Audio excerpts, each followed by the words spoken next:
the Wednesday edition, Mr. Irrelevant. I'm Alex Strouf with you alongside Josh DiMaggio, Will Sommers, and Hunter Vaughn. Pretty simple, but also big episode for you today as we are 25 and a half hours away from the NBA trade deadline. Will Giannis be a Buck? Will he not be a Buck? That is the question everybody is wondering, and we are 25 and a half hours away from ultimately having a solution on whether Milwaukee will hang on to their multiple-time MVP, finals MVP superstar, and Giannis Antetokounmpo, at least for the time being, until the offseason. So we will have that answer in the next 25 and a half hours. We also have some updates regarding that situation that we will dive into. Packers general manager Brian Gutekunst just sat down. He is at the podium for the first time since Green Bay traded for Micah Parsons. Gutekunst getting a contract extension last week, announced last week, I should say, and meeting with the media today for the first time since before the season even started. So I imagine a lot of ground will be covered that. We will hear from the general manager once his press conference comes to a close. We'll play you some of the best things and the biggest things that we take away from Brian Gutekunst here. And probably, I would say, 20 or so minutes is when we will hear from the Packers general manager. So I do want to start today with Giannis, though, because it's just fascinating to see the evolution of the rumor mill that is swirling around the two-time MVP and all the news and reports and updates that are shared in a situation like this. And look, it is abnormal for a guy of his level to even be considered a possibility at the trade deadline. So teams are obviously making their best efforts and making moves to add to their best efforts ahead of the trade deadline tomorrow to try to land a generational talent in Giannis. Now, I've kind of said all along, I don't know that it makes the most sense for the Bucks to pull the trigger before the deadline unless somebody gives them an unbelievable deal that they absolutely cannot refuse. And to this point, it doesn't sound like it's that level, right? Like it seems like the Warriors are the leader in the clubhouse, but either Jimmy Haslam or somebody in the ownership group has said, I don't know about that. So I just want to read you some of the things we've heard in the last 24 hours. So Jim Ozarski, who does a great job covering the Bucks for the Milwaukee Journal-Sentinel, tweets last night mainly this quote from Giannis. He talked to him, I think it was before the game last night. Quote, "I want to be a Milwaukee Buck until I retire and win a championship here." End of sentence. That was the quote that was circulating. He went on to say some more things, but again, it's the Giannis appearance that we're kind of used to. He's committed to Milwaukee. He loves it here. But he also told Eric Name last night, which came out today on The Athletic, quote, "I want to be here, but I want to be here to win, not fighting for my life to make the playoffs." So as I read both of those quotes from Giannis last night, Joshy, I think it's kind of the old, I still love you and I care for you, but we may need to go our separate ways, right? That's kind of the way I'm reading this. Do you view it similarly? Yeah. I thought it was largely him all but saying this is ending. This is coming to an end here. If it's before the trade deadline or after, this is it. The impression I got was I'm going to say the nice things on the front end. It also gives the ability, like Jim did, to run a headline that is going to grab people's attention and let them say, "Oh, look, he's not going anywhere." And then you read the full thing, the entire story, and then you end at, well, that's a guy who's ready to move on. The one thing I didn't like, as you read that article, and Giannis has done this a few times, he tries to shift the onus off of himself onto the franchise, which I think all four of us here on this program know. The Milwaukee Bucks would keep Giannis here until he was 50 if he kept signing on to play. Yep. They understand what a financial boon he is, even if the team is back to the old Herb Cole Bucks and they're fighting for, play-in appearances. But guess what? Giannis is still a moneymaker. He still sells jerseys. He still puts butts in seats. And people will be able to, through different iterations, convince themselves that maybe this year is the year. That is all very obvious to me. So I don't like that aspect of him trying to say, well, I don't know what they're going to do with me. You do know, because you're the one telling them what to do. And maybe not directly to you, but your team certainly is, your agent. I'm not turning anti-Giannis. I just cut the cute stuff. We get it. There's going to be some people are mad. I'm sure some people will burn jerseys because it'll get them interactions on social media. But by and large, the fan base is all going to go, yeah, I get it. We did what we could. It failed at times. We can blame certain people. We cannot. But you still brought a championship here. It was the first time in 50 years. And we all have those memories, and we're not going to forget them. A lot of people got to grow up with Giannis. Yeah, 100%. It's akin to the way Brett Favre is viewed a lot, even with all the stuff. A lot of people, that was when they were coming into life and understanding sports and building that love for the team that they follow now. Yeah. It can't go back. Mm-hmm. Like, people are in. It's done. There's hardly anything Giannis could do to make the vast majority of fans turn on him. Yeah, I agree. And yeah, I think we played the quote, or I read the quote a couple weeks ago where he said, like, I'm fine being the good or the bad guy. You're not the bad guy. You're never going to be viewed as the bad guy. You're Giannis. Like, you're Milwaukee's favorite son. He's too affable and likable. I think the bad guy line, though, I almost wonder if he was more talking in terms of with his teammates and, like, having to be the guy that, like, gets on his teammates more and is trying to hold people more accountable. And, like, it's just a level, because, like, that was also after a game where he talked about how, like, they weren't passing well, they were being selfish. Like, I think he was saying that more in those terms. And he may have, but I don't think that was in response to the question. No, it was more related to the rumors. No, that being the bad guy was him booing back fans. at the fans, right? Yeah. Didn't he? Yeah. I thought he also said it again, like, a week later when talking about, like, the team being selfish. He might have tried to walk it back. Yeah, I see. This is where all the drama is just getting, like, my timeline is so messed up on all of this, and when things happen, it's hard to follow everything. It's hard to follow everything because there's a new report every hour. There's a new team interested every hour. There's do the Bucks actually want to trade him or not? Right? Like, we've had 3 different Brian Windhorst reports today that are kind of contradictory of one another. Yeah, I think it also is sort of the nature of how these things often. I agree, go. and I'm not saying Brian Windhorst has bad information. I'm just saying it evolves so quickly that it's a different story every hour. And what's also happening is the Bucks are putting out things to drive up as much cost as humanly possible, and teams are trying to scare other teams away because they think they might have an inroads there that'll give them a deal that's probably better than Bucks fans would hope. Like, everyone's trying to work their angle. That much is obvious, and that's how all trades take place. You see with contract negotiations, you got the player side, then you got the team side, and you sort of come out in the middle. When Adolphe, the Vikings GM, Kwesi Adolfo-Mensa, when he got fired, why did they have a story ready to rip roar and set to go about how bad he was and all the things he failed at? And his 2-week paternity leave? Yeah. Where did that come from? Yep. Is that because you're trying to win the PR battle of something that is? I mean, the same thing happened with Aaron Rodgers. There was all the stories that came out as soon as he left that people were running about some of the bad things he did. Mike McCarthy had the same thing. It happens all the time, and everybody's trying to win the PR and also do best by their franchise. It's clear to me we've reached the end of Giannis in Milwaukee. It's either at the trade deadline or in the offseason. I'm still holding out a little bit of hope, but it's foolish. I've heard people run this out. I believe Bobby Marks was the one putting voice to it. Like, well, if they get lucky in the lottery and then they're able to reinvent the franchise and then build one year and then be that's how you make it worse. There's a lot of ifs and buts. Yes. That's not building. That is entering your name into a lottery. What if you hold on? But what if you get to October 1st? That's me quitting tomorrow and being like, well, if I win the Powerball, I'm good. I think that's a little dramatic. Given your luck, though, Josh, you could do that. No, it's not 2025 anymore. It's no longer the year of Josh. I've been playing Powerball every time it reaches over Billy. I'm lucky if I get, like, the Powerball and my money back. Get a couple bucks back. You're a financial boon. You don't know what the word boon means, do you?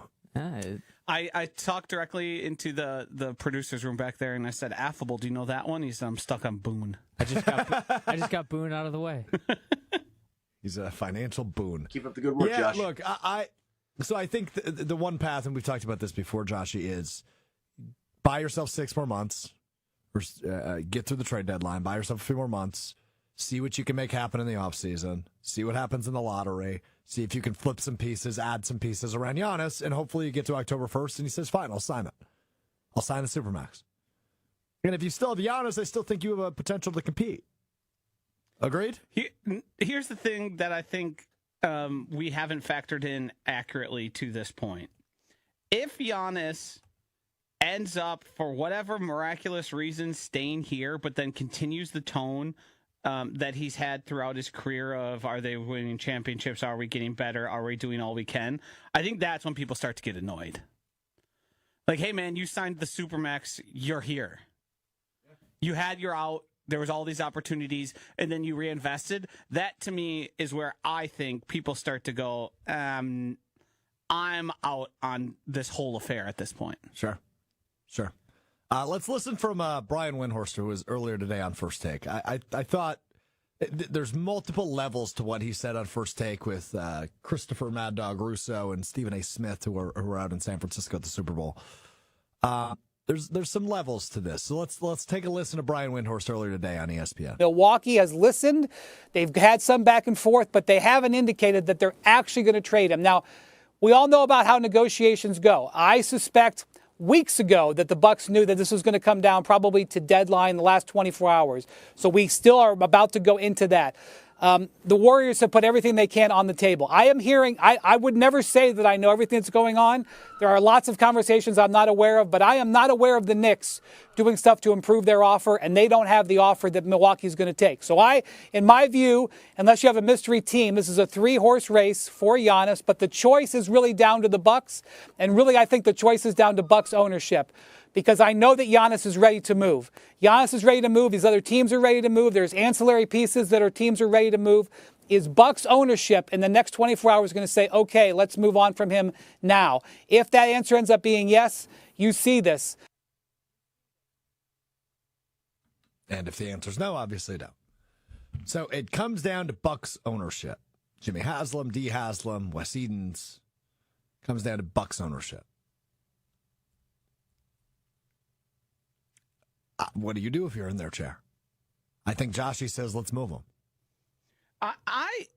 Everybody keeps telling me there's some better deal, and I understand the machinations of how that would be a better deal. But do you believe you just pissed Will off so bad when you said machinations? You should have seen the eye roll from back there. Okay, continue.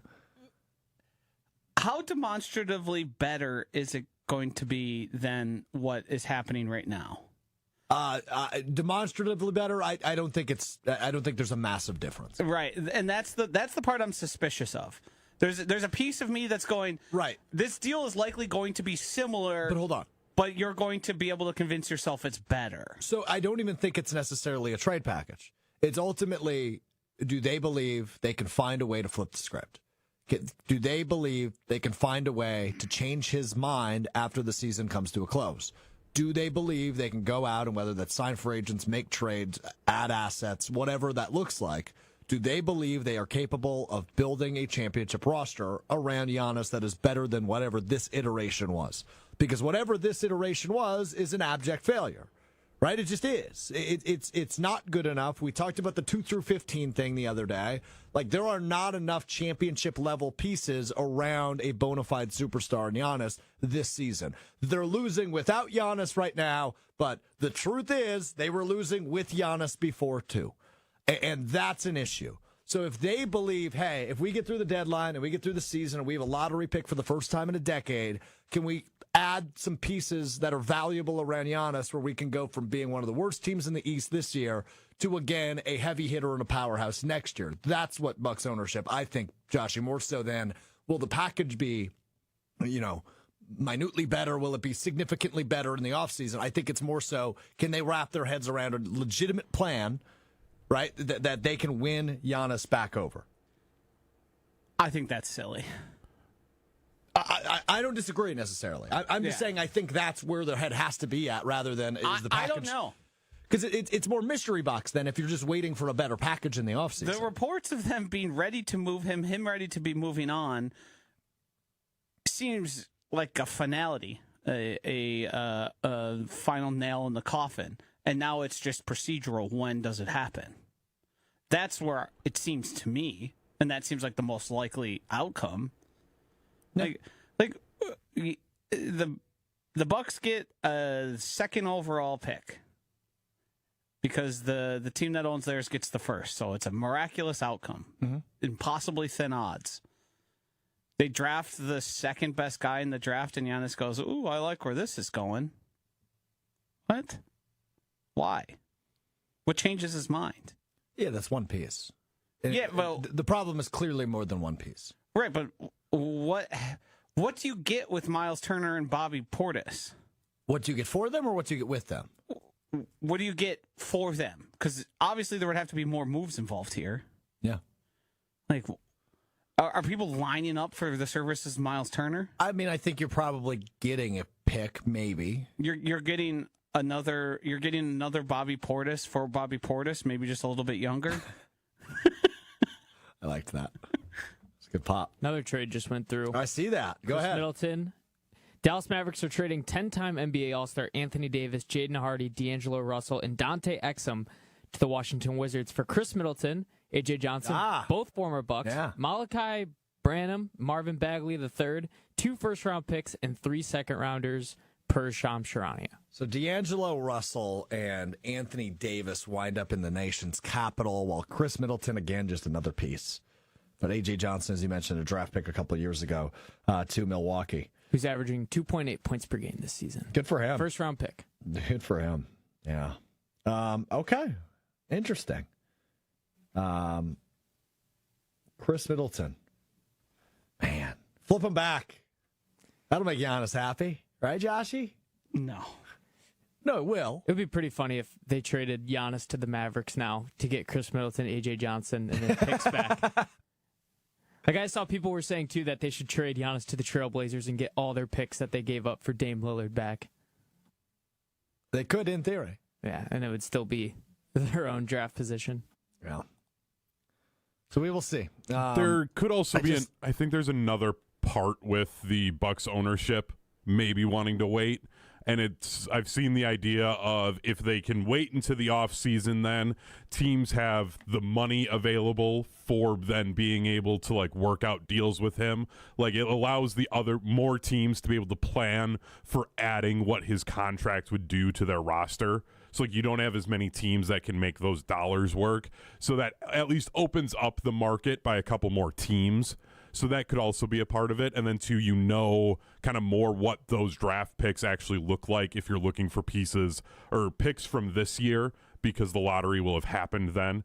So that is also a part of this. I don't think it's still a good reason for the Bucks to wait, but that could also be a part of their like delay in making any decision. Yeah, I mean, there's too many factors at play, to be real honest with you. And that's where I get jumbled up in thinking that something can get executed in the next 25 hours. But we'll see. We'll see. It's exhausting, though, man. To Will's earlier point, like, just 800 things happening all the time. I can't follow all of this. Josh is using big words. Goody's talking. Giannis. A lot going on. Pro Bowl. Goody's giving endorsements to Rich Bisaccia. We'll get to that in a moment. We will get to that in a moment. I just want to get a... Did you read Eric Name's piece? I did.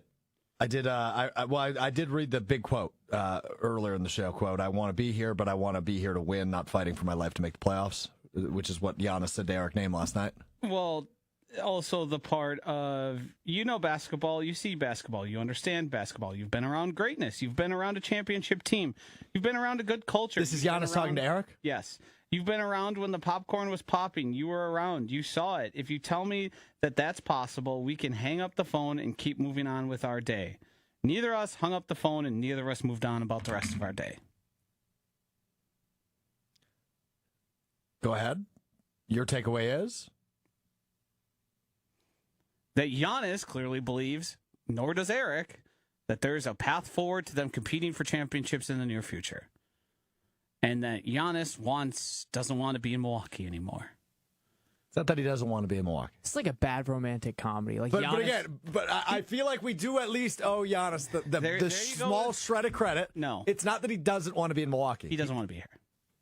He doesn't want to fight for his life to make the playoffs. It'll be better for you if you just accept it. Strouf, it's not. He likes the No! city. It's not you he doesn't Yes, like. it's not the city of Milwaukee that you guys, live in. It's the guys, Milwaukee Bucks, Guys, the organization. yes, you're right about that. But I will say this: He doesn't hate you. It's just it's right person, wrong place, wrong time. Right? That's the relationship analogy we could use here. It's the right person, but it's the wrong place, it's the wrong time, and it's not working out anymore. What you're describing is how you lie to the person you're breaking up with. Yes, he Wrong is person. trying. Those are all ostensible. Those are just lies. He's trying to make the Bucks think that it's their idea to break up with him. It doesn't change the reality. It is what it is. He doesn't want to be here. He would prefer to be with another team that he thinks is better suited to compete for championships. It's not you, it's me. No. It's him. Yeah. It's him. And that's okay. Right? It's not you, it's me. No, it's him. That's what he's saying. Right? This is Giannis saying it's not you, it's me. No, he's not saying that because in the beginning he also, and to Jim Ozarski, said, I want to be here forever. I want to retire here. I want to spend on the. He's doing the compliment to lead. I mean, no offense, but. And then tells you all the reasons why this is unsustainable. It can't happen here, and we need to move on. Yeah. It's not personal. Yeah. It's that simple. And a lot of people are taking it that way. And I suppose I understand why, but he doesn't believe in the Bucks organization to retool and figure it out and build a championship. The winning needs to happen now, and the time it would take for the Bucks to do is going to take too long. He's worried about his longevity, his health, and when he'll be able to actually truly dictate championships or not. I still don't want to accept it. We can tell. What phase of grief do you think I'm in? Bargaining? And I'm not sure you've passed denial. If we're being quite frank about it. I want to be quite frank. Yeah. That's why you're here. I can't with any measure of confidence say you've surpassed denial. I would agree. Hunter? Yeah, he's still in denial. And it's really obvious, and it's really annoying that you won't admit it, Strouf. Like, it's over. I think it's I'm more okay. in bargaining. It's over. But here's the thing. It's not over if they get past tomorrow. It's not over. It's over. It's not over. It's over. All you've done is delay it into the off season, and then it's going to happen. That's it. And then it's going to be over. See, if you were in bargaining, you wouldn't be making the case for why it's not over. You're defining denial. You think they're going to make the play in, and he's going to be like, you know what? I was wrong. I was wrong about the Bucks. They're more likely to have a top 5 pick than to be in the play-in right now. I don't think they're winning a title this year. Thanks, Right. Sherlock. You're welcome. But if they can get them to the offseason. Then they're going to have more time. Right. There's going to be more assets available for them to get what they want out of a Then trade. maybe they can find more suitors. That's Yeah. That's where you they're need at. to be on it. Yeah. All right. Well, that's our Giannis talk for the day. Here we go. Let's talk Brian Gutekunst, Packers general manager. I think he's still at the podium at Lambeau Field, but we've got some pieces of audio and some pieces of. We will read you some quotes because we don't have everything quite yet to play for you here today. But it sounds exactly like what we expected, Josh. To be really honest with you. Packers general manager Brian Gutekunst asked about his comment from last offseason when he said it's time we start competing for championships around here. That's the expectation. We need some urgency. About 54 weeks ago, he said that. He was asked about that today, Here is his comments on the expectations entering 2026. Yeah, like I said, I think there in every NFL season, there's successes, there's disappointments. We have one goal here, and we never run from it. We're here to win championships, and I think this team is capable of that. 2026 will be a different team, but the expectations won't change. Again, I thought there were some really good things during the season. There also were some major disappointments, but I really do like the guys we have in that locker room, the guys that are coming back, and we'll continue to add to that. And again, I think we're all excited to get at it. So there's Brian Gutekunst, virtually saying nothing. You could just copy and paste that. Yeah, was that this year or last year? Right. Yeah, Hunter may have accidentally played last year. So I mean, I do have the video now. It just, of course, took forever to actually download, and it is the one from today. Clothes? Okay. Yes. But again, there's no way to know, really. Well, the lighting's a little bit better in there. A little more sunny on the 5th floor. Yeah, I think he got a haircut, maybe. His hair always looks the same, actually. I can't tell. Maybe it's his skin tone. But maybe anyway, Cabo. the point we are making ultimately is it's the same thing he says every year. Right? The expectations to win championships. He likes the guys in the room, yada, yada, yada. Here's some other things he says every year. Brian Gutekunst was asked about guys that could or could not be back. Okay? This is there's a phrase, take it with a grain of salt. Take anything he says about anybody being back with the utmost, largest grain of salt ever. Aaron Jones is the best example of this, right? When he said, he had a great season, we expect to have him back. He then signed Josh Jacobs and released Aaron Jones. It's February. He's not being honest about this. It's just what Goody does because he probably hasn't even made up his mind on a lot of these yet. Okay? Gutekunst says, this is from Matt Schneidman of The Athletic, Gutekunst says he expects Aaron Banks and Nate Hobbs back since they're under contract for next season. When asked about Rashawn Gary, Gutekunst sticks to the company line of, quote, we expect everyone under contract to be back, end quote. Acknowledges the different levels of production from first half to second half of season with Gary. Of those three guys, one of them back maybe, Joshy? Maybe two? Banks, Hobbs, Gary? I think two. I think both those guys are there. I've said this before. I said it during the season. The Packers have to learn their lessons the hard way. So the two guys that were signed, he ain't quitting on. It looks bad on him. Banks and Hobbs, yeah. Yeah. If Rashawn Gary comes back, I think we need to take the show to Green Bay for the first training camp and pick it outside practice. That's how dire things got at that for him during the course of the season. It's unimaginable for me to have him back under what it would cost to have him back, even at a lesser deal. Sayonara. You know what's going to happen here, Josh? They're going to bring him back. He's going to do nothing the 4 weeks that Micah's out. And then he's going to end up with a 10-sack season because Micah will be back and he's going to get freebies. And then they're going to sign him to an extension. Okay, well, that's a step too far because that'd be a third contract, and they don't do that. That would be my hell. Yeah, which is why it'd be so funny. But prior to the contract extension, I think you're spot on. I actually think that there's a very good chance exactly what you just said happens. He goes to the Pro Bowl again.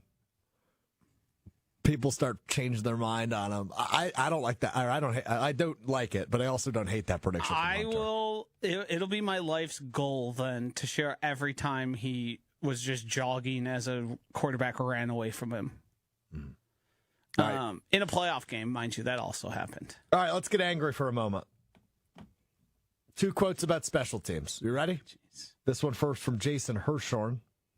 Quote, I really think the last 4 or 5 years, we've probably put more of an emphasis on it being special teams than we ever have, end quote. That from Brian Gutekunst goes on to say, quote, I have a lot of faith in Rich, that's Bisaccia, and what we're doing there, end quote.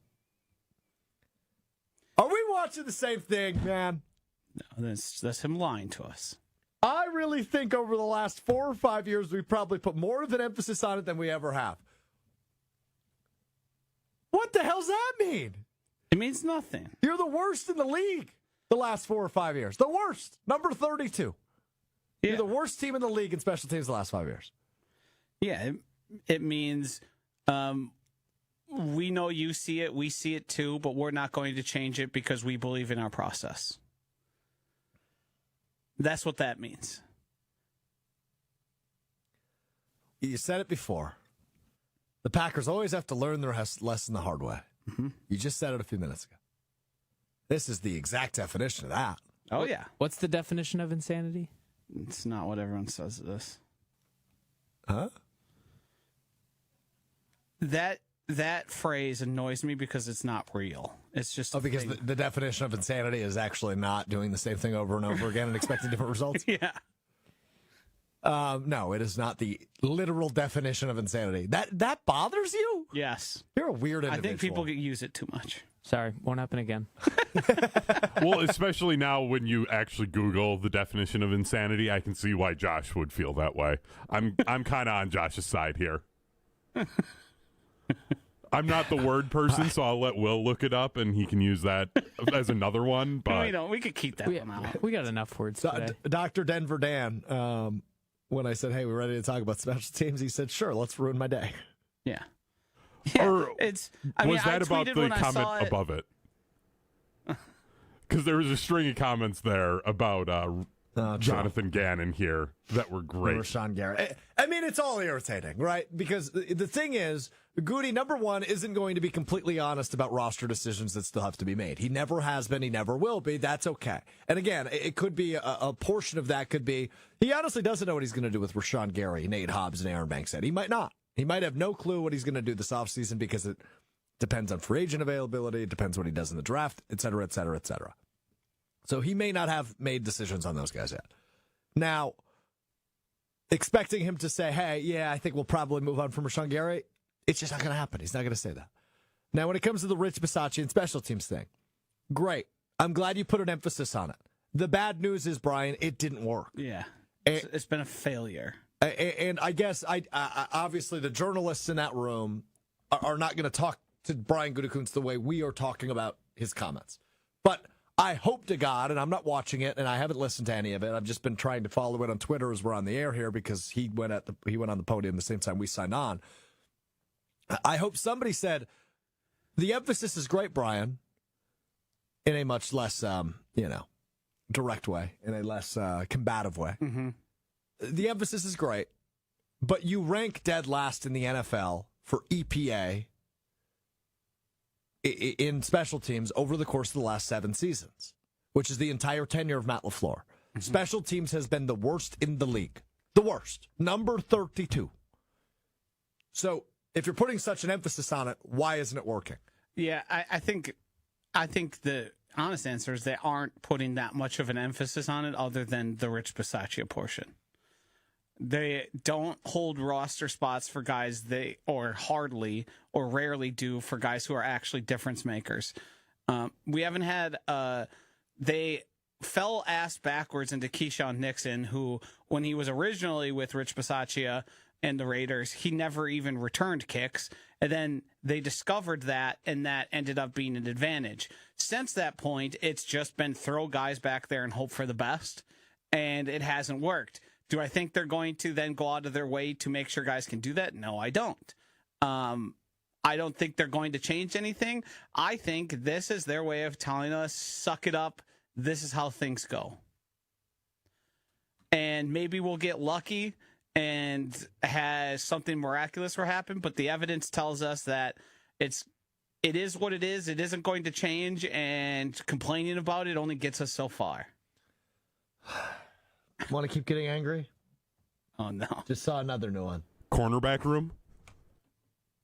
That's the one. Matt Schneidman. Gutekunst says Keyshawn Nixon had a, quote, very, very good year, end quote. Doesn't think cornerback needs wholesale changes, but wants to improve depth at the position. Not from Matt Schneidman of The Athletic. That's Pro Bowler Keyshawn Nixon to you, pal. Yep. Well, come on, dude. I mean, he's objectively correct. Did he have a very, very good year? I don't think that's objectively correct. Well, he's one of the best in the league. He made the Pro Bowl. If he said, I think he had a Pro Bowl season, That would be objectively correct. I guess also, what are you looking for him to do? Tell the guys that he needs next year that they suck? No, and I guess wholesale changes are strong because I would expect at the very minimum Nixon and Valentine are back. Yes. Definitely Valentine, and I would assume Nixon as well, who wants a raise, is my understanding. But you need all that extension. So I guess to say he wants to improve the depth is fine because you had none. Bo Melton was your depth. You had a wide receiver as your depth at cornerback. So sure, that's fine. He had a very, very good year. Wholesale changes are strong, and I don't think a general manager will ever admit that. And he's really only done that once, I think, in his tenure in terms of a position group, and that was safety 2 years ago, where it was no longer Darnell Savage and Jonathan Owens. It was then Xavier McKinney and Evan Williams as a rookie and Javon Bullard. Did we see this quote directly on Rashawn Gary?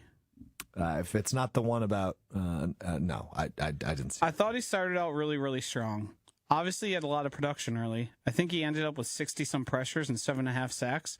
It's pretty good production in the NFL. It's fine. Now split the season in half. Notes it was not a strong finish for Gary, though. Yep. I mean, it wasn't. He's right. It wasn't a strong start.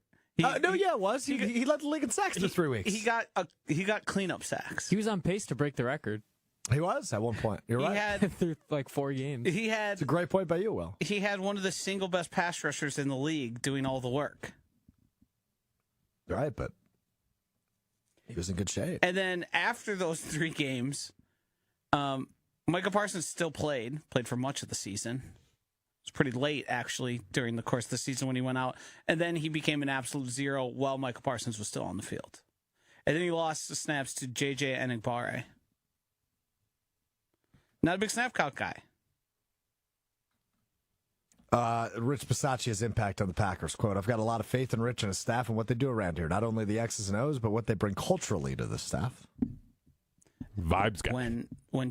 When Jason and Rob told you that they thought he was important to the culture, that is the team message sent. We need to tell everybody this. It's not working. No one believes it, nor do they think the culture in Green Bay right now is worth preserving and keeping the way it is. I do believe that players probably like him. I don't know if he's good at scheming up special teams or having his guys prepared for all the intricacies of it. That, to me, seems obvious. I think any denial of that would be... You notice how quickly they pivot to culture. You throw out he's good at what he does, but guess what? He's culture also. Mm-hmm. Culture coordinator. Yeah. Isn't there a thing on the internet about, there's people who are culture hires? He's like a bench coach in the MLB. Yeah, personality hires. He's a personality hire. We accused We don't Strouf really of give that a for bleep what he years in does. Madison. That's true. I still get accused of that. Yeah. The production isn't there, nor does he provide much in terms of wins and losses or profitability, but guess what? People like him. And apparently that's enough to pay him $2 million a year. He's probably making more than that by now, if we're being honest. So that's pretty much the highlights / lowlights of Brian Gutekunst. Talking to the media today for the first time since the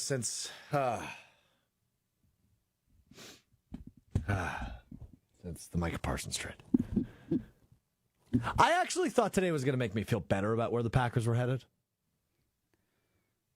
It made me feel worse. I mean, what are you doing? Okay, so what were you expecting out of this then? Because he played the hits. Yeah. Yeah, you're right. And I guess I was expecting some I wonder what some urgency that he asked for a year ago, and it just doesn't sound like there is any. I wonder what it would be like to go through life a day like you. What do you mean? It's awesome. My life rocks. Hang on, Josh. I live the best life. Wait, Josh, before you finish this, please remember that you still have to live a life like Will. So do you want to question what life like another person on this show is Good point like? by Hunter. That's a good point by Hunter. No, what I'm questioning is to wake up and to delude yourself every day that it's sunshine, rainbows, and kittens. Everybody loves me. Everybody thinks I'm funny, and everybody's going to say all the things I like. That's what I want to know what it's like. I don't think everybody thinks I'm funny. Josh, who would you rather spend a weekend with, me or Strouf? Oh, it's you, I think. I don't know that it's particularly close. Yeah, it'd be a lot. It is a lot. We'll spend some good time with me outside. I would need like to just lock myself in the bathroom for an hour just to get a breather. Yeah, that's probably fair. A lot of questions. Although I will say this, I'm pretty. Hey, Josh, how'd you sleep? I'm pretty calm on the weekend. What'd you dream about? Yeah, I would ask you that. yeah. I would ask you. See, and that Was I in your dreams? That would grate on me after long enough. It already does. And we have designated separation time every day. It's designated separation time. So hold on. To answer your question, to live life like me, it's not. I don't wake up and it's rainbows and kittens and sure butterflies, seems like and it. everybody thinks I'm handsome and funny. Do you have like a note on your mirror when you wake up and you're like, Brian Gutekunst is going to be good today? If there's anybody who never needs self-affirmation Post-it notes, it's you. Those are naturally occurring. Yeah, that just happens. I'm just always in a good mood. Yeah. Now, Like, I see you being somebody who finds a nickel on the street and be like, yes, it's my day. While the rest of us just keep walking. it would take at least a dime. Okay. Yeah, at least a dime. You're a little greedy. I'm not a big You're a nickel financial guy. boon. Financial boon. Yeah. Still not there. No, I don't wake up like that, Josh. I'll just say this. It's a routine. I really do believe this can be a good football team. I do too. But the issue is, this is the guy that talked about urgency a year ago. And through, it seemed, about 40 minutes or so at the podium, the things I've read so far, and again, I didn't watch the whole thing, and I'll go back and watch most of it. But the little bit I've read so far, Josh, it doesn't seem like he's spouting urgency and championship expectations. Yeah, but we going through this. What is he going to do? Tell you that people sucked? And then lessen, I think we could all lessen agree their values? it wasn't good enough. You could overall just say that the standard was not met. You Right. need to raise the I standard. think he probably did do that in the beginning part where he said, you know what the standard is, and that's Super Bowls and that's him gesturing towards that. The fact that you thought something like monumental was going to happen, he's be like, Rashawn Gary's cut. We're going to do everything we I did. didn't expect I that. mean, Micah Parsons was a trade. That to me is once you pull that lever, Sure. That's urgency. it's hard to be more urgent than that. Sure. A thing the Packers had historically never done that was give up first-round assets. They gave up 2 of them. And then a franchise, I don't know if he's a legend, but a certain Packers Hall of Famer. And they went out and got him. He's probably looking around and going, I don't know how much more I can do. He's got to reinvent. I guess I can't say reinvent. But he's got to do a lot at 3 different position groups this offseason. Specifically, the entire offensive line Well, and its depth. here's what I could tell you. If I'm reading between the lines, there ain't a lot of reinvention coming to that cornerback room. There's probably going to be a draft pick thrown at it. Good. And I'm fine with that. But that draft pick could be a starter day one, or could be a guy who sees 100 snaps all season. And that's where we have a problem. Yeah. But again, like, I will say this, and I know a lot of people got on Carrington Valentine for not knowing how to tackle at the end of the year. But that's a guy who was a 7th-round pick who was a legitimate contributor his rookie year. Now, again, I'm not saying that can be repeated very easily. But that was a good pick and a good feather in Goody's cap when he was thrust into action because Jair Alexander couldn't stay on the field. So Valentine, who is one of their starters, entering, I think this will now be year 4 for him. Yeah, it will be. Yeah, year 4. Sure it's not 3? No, this is year 4. If you're a 7th-round pick, wouldn't you need to get an extension to play a 4th year? No, I'll it'd be the contracts for 5th. 4 years. But I think this will be year 4 for Valentine.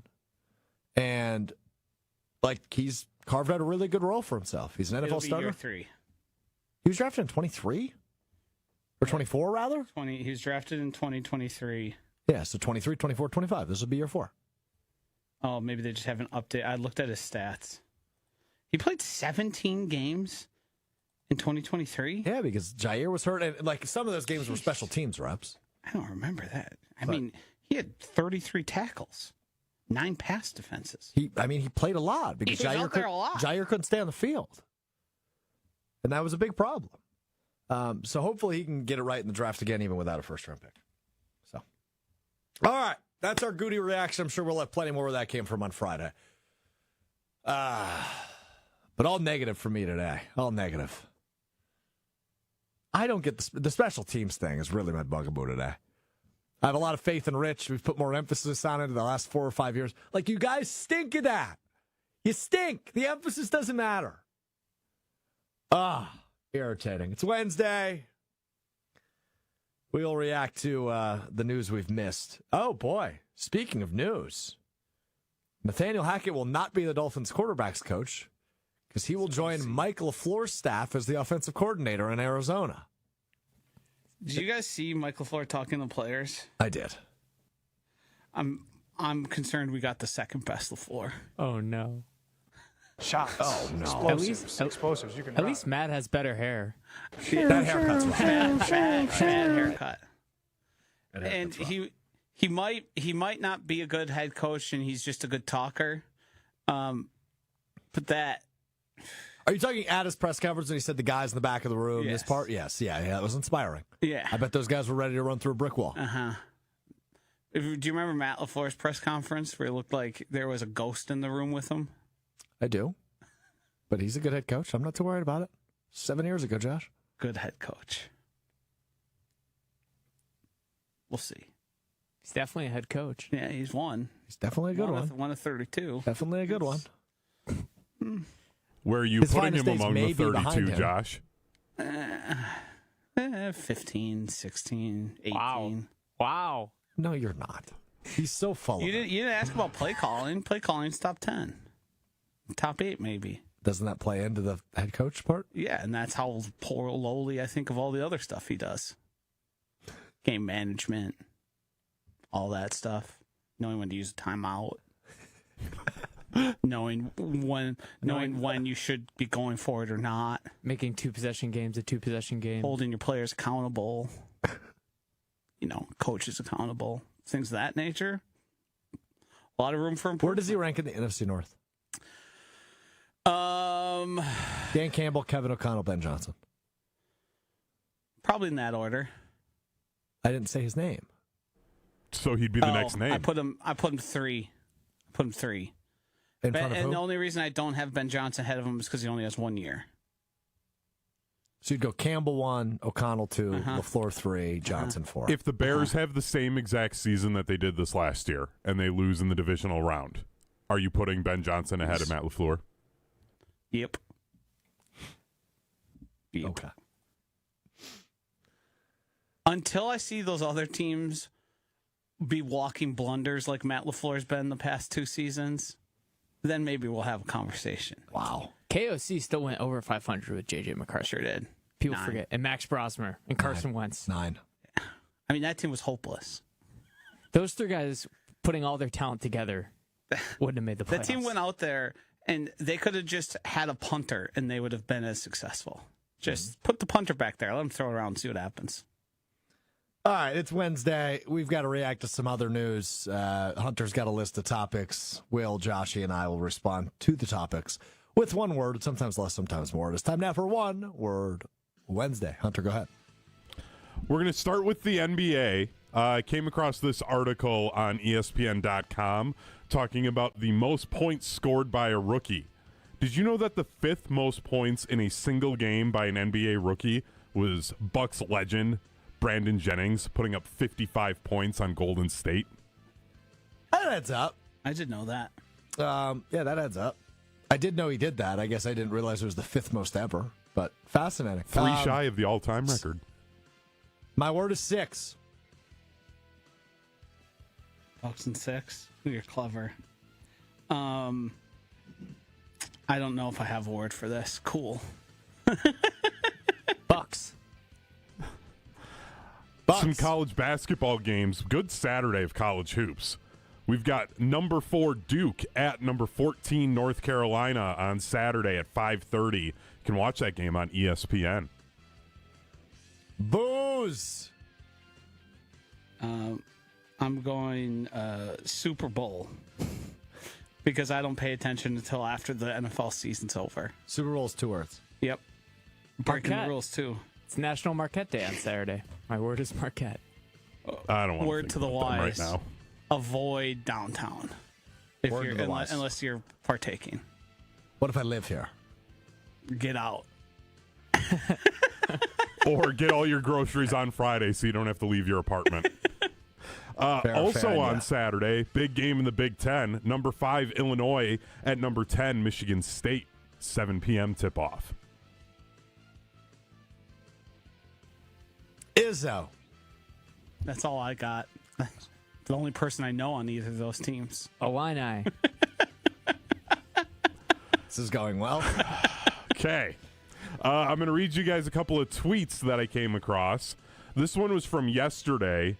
Jordan Lopnow had 42 years ago today, on February 3rd, 1984, Platteville High School senior Paul Christ broke the backboard after attempting a dunk at Richland Center. Hooper. Let's say hops. Athlete. Who would have known Paul could get up like that? I didn't know that. Even if it was a failed dunk. Yeah, they didn't realize say if hooped he like that. actually dunked it. They just said attempted the dunk. Attempt. Which makes me think he missed. Yeah. I think a broken backboard's cooler than a dunk. I agree with that. That's Yeah. a good take by you. And then finally, this tweet from Wyatt. Kuzma 30 ball right before the deadline is like giving your dog chocolate before you put it down. Harsh. Failure. Win. Who, Kuzma? Yeah. Remember, there's been 2 moves the Bucks have made, and we all felt like, yeah, it's probably like necessary. But it was Kyle Kuzma and Doc. We all went, well, this ain't gonna work. Yep. Kuzma was a move they made to literally who can we guarantee more minutes to? I just remember us thinking, yeah, I don't know what this does for the Bucks.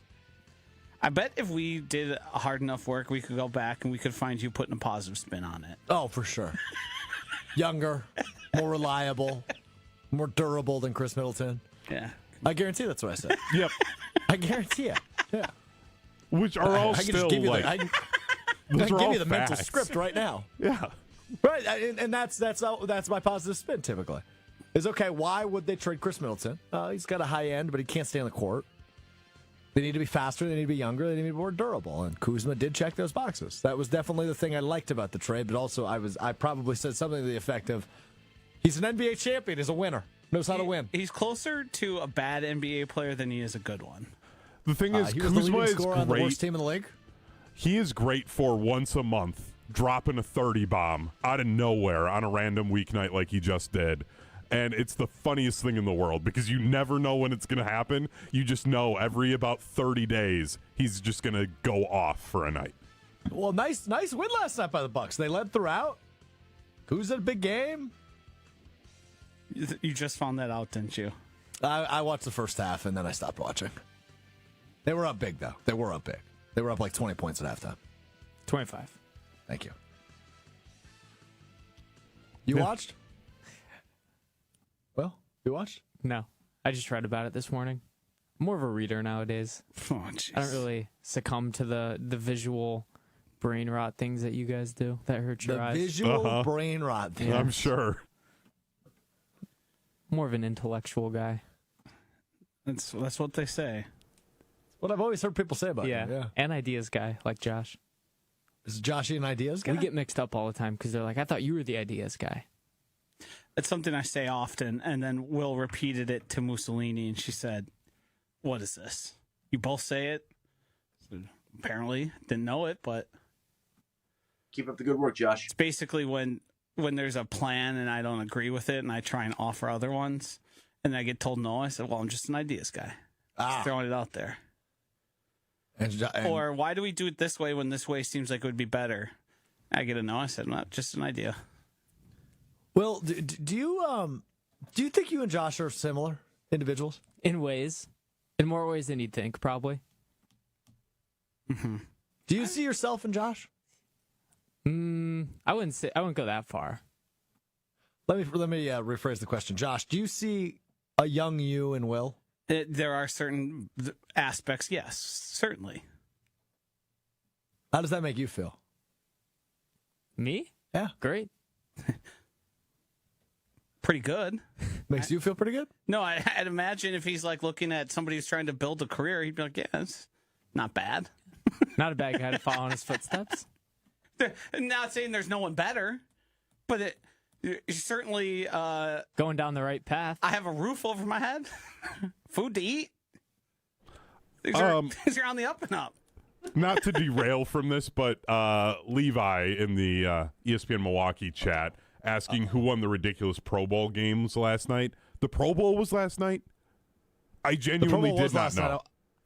I watched a little bit of that, too. Micah Parsons was scootering around, which was very entertaining. How's reading going for you? Me and reading are on a little bit of a break. That's how it starts. Shocker. You didn't even make it to February? There was a dead giveaway when you both watched pieces of the Bucks, who are a hopeless franchise trying Mega to ass. improve their lottery odds.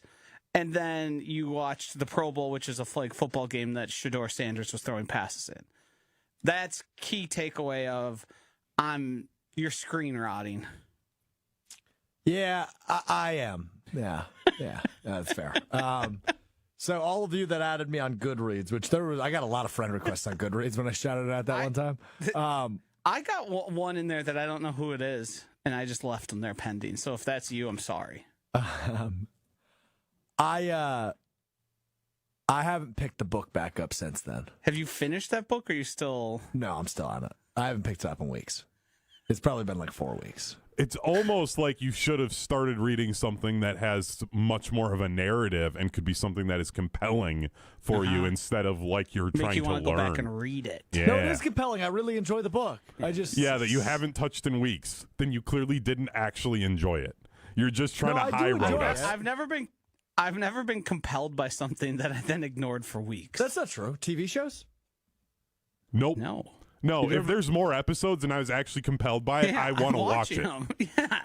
Yeah. Like, I'm annoyed I missed an episode of a TV show last night, and I'm going to go home tonight and watch it right away because I'm compelled by it.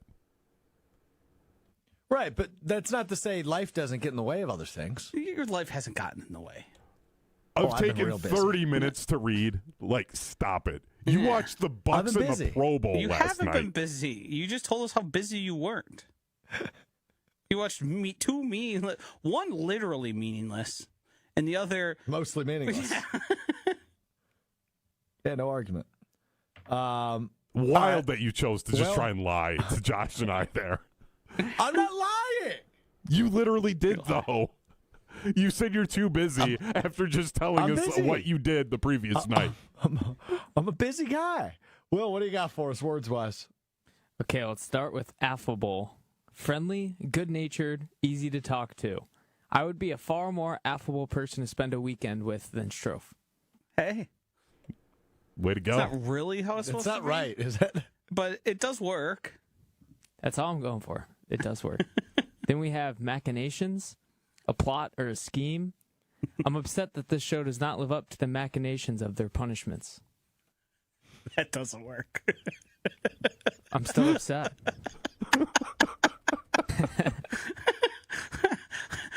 Is there another program on Earth where part of the plot is to look up the definition of things and repeat it in a sentence? And then he gets it wrong every time? He gets it wrong every time. I'm not cheating. I'm learning it the hard way.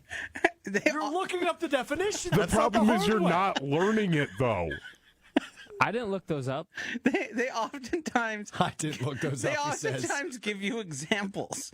And instead of just sort of working off what you're given, you try and wiggle it in, and it never works. That's the beauty of the segment, though. I do appreciate that I'm part. throwing myself into deep water. That's how I learned best. Sink or swim. Is it? Yes. The problem is you're not Oh, learning, so I don't think it is. Yeah.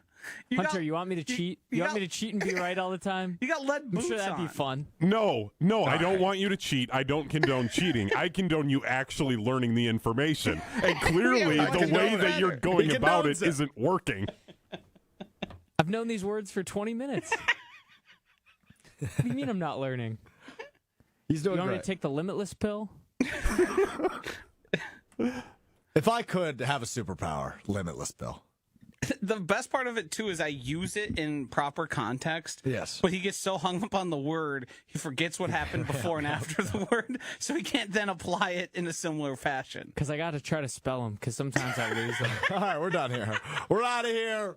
We're back with you Friday. We'll preview the Super Bowl with Brad Nortman. We will react more to Goody, and we will have a solution. Well, at least momentary resolution on Giannis and the Bucks from the NBA trade deadline. Big show coming for you at Friday, beginning at 12:30 Central, ESPN Milwaukee, ESPN Madison, on YouTube. And, of course, if you missed the show, you can get it wherever you get your podcasts, Apple Podcasts, Spotify, the ESPN Wisconsin app. Make sure you subscribe, rate us 5 stars wherever you get your podcast. We will talk to you on Friday. Peace.